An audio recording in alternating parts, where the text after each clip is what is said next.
La Feria Agostina es en agosto, entonces tenés el tema de verano y yo pasaba parado ahí de 8 de la mañana a 8 de la noche y con el sol encima, ¿verdad? Entonces era como bien... O sea que era al aire libre.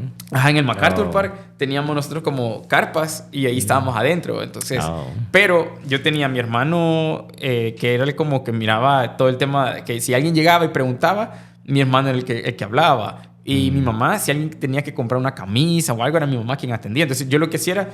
Yo andaba caminando por todo el MacArthur Park diciéndole a la gente, nosotros somos un pulmón más y no sé. Yo me acuerdo que andaba hasta con una alcancía. Entonces yo decía como que si ustedes quieren hacernos alguna donación, nos pueden hacer alguna donación ahora. Y me iba por todas las pancartas. Recuerdo haber conocido un montón de gente así, que yo llevaba muestras de quesadilla. Y yo les decía, si quiere que sea salvadoreña, allá allá en la pancarta hay un pulmón más. Y les empezaba a hablar de la organización y no sé qué. Me encanta, bien aventado usted, va. Sí, o sea, realmente... Hay una frase que mi abuela me dice que yo decía cuando yo estaba de 2 años o 1 año tal vez, porque yo cuando estaba pequeño, dice mi abuela, que ellos me llevaban al baño y me querían ayudar. Y yo les decía, no, abuelita, yo cholito. Le decía, yo cholito puedo. Entonces mi abuela estaba siempre... bien cholito. Mi abuela siempre recuerda eso porque yo hacía referencia a que yo solito podía hacer las cosas. Sí. Y creo que es como una forma de ser mía en la que yo nunca he pensado que hay imposibles. Para mí es como la forma en la que vos lo hagas se puede volver posible. Entonces esa frase de hacer posible lo imposible creo que es algo que va conmigo desde que yo recuerdo, ¿verdad? Entonces nunca he visto que los obstáculos sean una forma de frenarme, sino bien de impulsarme. Los obstáculos siempre son una forma de impulsarme. Y en ese momento del MacArthur Park que menciono, llegaron personas del periódico, llegaron personas que de la nada aparecieron, gente que me escuchó hablar y de repente me empiezan a llevar gente de Univisión, me empiezan a llevar gente de no sé dónde. Y así fue. Entonces, cuando yo regreso aquí a El Salvador, un mes después, nosotros dijo, bueno, ¿dónde va a ser el lanzamiento de un pulmón más? Y mis amigos recuerdo que me decían, ¿a dónde? Yo les decía, yo quisiera que el lanzamiento de un pulmón más fuera en un lugar de verdad, que la gente lo recordara.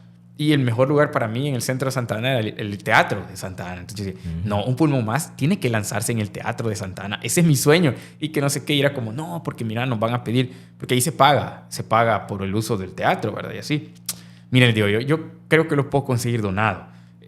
Y me voy a ir a meter a la Secretaría, porque en ese tiempo no había Ministerio de Cultura, sino que era Secretaría de Cultura. Entonces, me voy a ir a meter a San Salvador y me voy a ir a meter a la Secretaría de Cultura y yo no sé, pero voy a ver de qué forma me donan el teatro. Porque a la directora aquí del teatro yo la conocía y ella me decía, la única forma que se puede recibir donado el teatro es que el secretario de Cultura autorice, que él diga que se va a donar. Sí. Entonces, yo me acuerdo que me fui a meter allá y les pasé no sé cuántas horas esperando hasta que me atendieran. Wow. Y ya me toca hablar con él.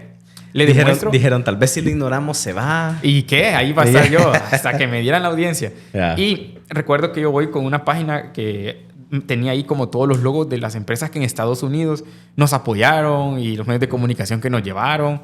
Y fue que él dijo, bueno, está bien, se los voy a donar. Entonces yo recuerdo el 9 de septiembre del año 2015 hacer el lanzamiento oficial. Y tuvimos un teatro lleno. O sea, tuvimos un teatro lleno que yo no me imaginé que eso fuera a suceder. Wow. Yo te digo, ahorita estoy contando el punto alto que llegamos en ese momento. Te digo... O sea, el teatro estaba lleno de la gente que llegó a apoyar. Ajá, wow. Un pulmón más. Teníamos voluntarios con computadoras en las entradas registrando a la gente. Ahí hablamos de los sueños que teníamos. Llegó gente importante. Invitamos un montón de cosas. Llegaron las autoridades de la ciudad. O sea, fue toda una cuestión que alguien se puede preguntar y... Meses después supimos que había gente que hasta tenía rumores que decía que un pulmón más venía de afuera del país. No, y yo tan grande y tan impactante. Ajá, entonces yo le decía a mis amistades, yo le dije, si supieran que esto en una mesa comiendo pan con queso nació. O sea, fue allá por Apanteos, allá por Los Pinos, comiendo en una mesa con pan con queso, fue que nació toda la idea. Sí. Y al final, hoy te puedo decir, ese fue uno de los puntos más altos. O sea, que llegar hasta donde llegamos. Y claro, hubieron momentos bajos, porque todo esto es como una ola, ¿verdad? Sí. Que subidas y bajadas. Un roller coaster. Ajá, una montaña rusa. Sí, entonces literalmente luego de eso, como yo te comenté al principio, de todos los que estamos en la organización, yo era el que ya estaba trabajando, yo era el que tenía, digamos, como una experiencia laboral. Otros estaban saliendo de la universidad. Y tal vez un punto de los más bajos que tuvimos fue que muchos de ellos se tuvieron que ir a trabajar. O sea, la organización empezó con 0 fondos. O sea, el único fondo era mi ahorro con el que podíamos empezar. Y muchos de la organización tuvieron que irse porque necesitaban trabajo, en sus casas les exigían que trabajaran. Entonces así nos empezamos a quedar como poquitos. Y ese creo que fue uno de los ciclos que la parte de la junta directiva de la organización era como, fíjate que me están exigiendo en mi casa que tengo que ir a trabajar y no se ve todavía que la organización vaya a darnos un trabajo, un salario. Y de verdad era triste ver eso, porque tal vez no era mi realidad en ese momento, porque yo decía, yo necesito más gente que me ayude, pero tampoco yo los puedo detener a ellos y tampoco les puedo ofrecer el cielo y la luna, ¿verdad? Decirle, sí, te voy a pagar, va, pero... No, y a veces tenés gente que vos decís, bueno, este brother es buena onda, este es una buena persona, es muy buen trabajador. Me encantaría poder ofrecerle algo. También sí. ha pasado. Ajá. Sí, no, realmente me ha pasado. Entonces, ese creo que fue uno de los puntos más bajos. Luego que vino la subida, siempre decía una subida, viene una bajada. Sí. Entonces, después de esa subida que tuvimos un montón de voluntarios, tuvimos casi 45 voluntarios en ese evento, muchísimas actividades que hicimos y todo, pero luego empezó el tiempo a pasarnos y a decir, bueno, tengo que ir a trabajar. Entonces la gente se empezó a ir. Me acuerdo que quisimos aplicar a un fondo en ese momento, pero nos dijeron, ustedes tienen que tener 5 años de existencia para que puedan aplicar a este fondo. Y apenas teníamos meses. Sí. Entonces era, ¿cómo nos vamos a lograr financiar? Luego de eso empezamos a recibir algunas donaciones. Entonces viene otra vez la organización y empieza otra subida.